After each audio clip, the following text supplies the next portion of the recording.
It'd be so interesting how things go viral. I seen this on Twitter the other day. I'll never call it X. I'm always call it Twitter.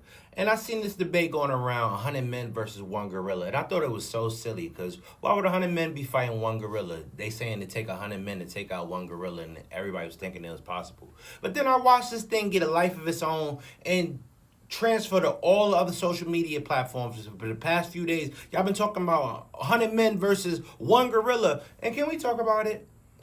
100 men is not defeating one gorilla. If you ever seen a gorilla fight, gorillas could beat like 5, 6 people up at a time. So that's 5, 6 men, 6 to 10 men at a time. It can run through 100 men real quick. And what are these 100 men doing? Are they just throwing punches and kicks and regular stuff at the gorilla? It's not going to phase a gorilla. Now, if these 100 men got weapons of some sort, then that's a different equation. But if it's just 100 men fighting hand-to-hand combat versus the gorilla's going to win. All right. I know y'all all got your opinions on the scenario, but please tell me how you think 100 men with bare fists and regular feet is gonna fight a gorilla. What is they gonna do against? They just gonna go jump the gorilla one by one and get beat up. They gonna put them paws on the gorilla. Ain't no man hitting hard enough to knock no gorilla out, even for the gorilla to feel anything.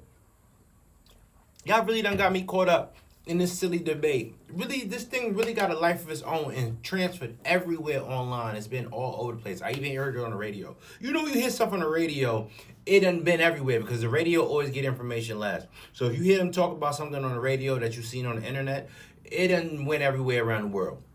And 100 men is not beating no one gorilla. If you ever seen a gorilla in the wild, go watch Tarzan. Go watch Tarzan and how he couldn't beat the gorillas. Tarzan had to fight the gorilla bareback. He had to become a gorilla to defeat the gorilla, right? Unless it's Tarzan. Tarzan might be the only man that's able to beat a gorilla. And I don't like talking about Tarzan because he has very racist undertones. If you know the history of Tarzan and Edgar Rice Burroughs, the author of Tarzan, you know some things, all right, about racism.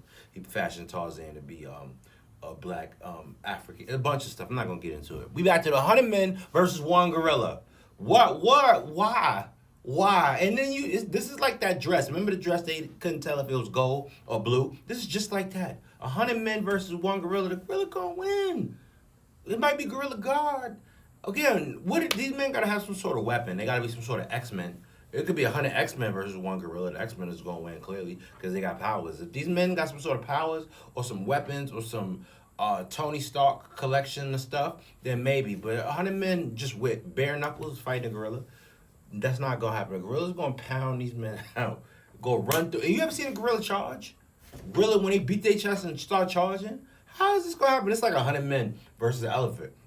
100 men versus a bear. 100 men versus a rhino. All right, you need some sort of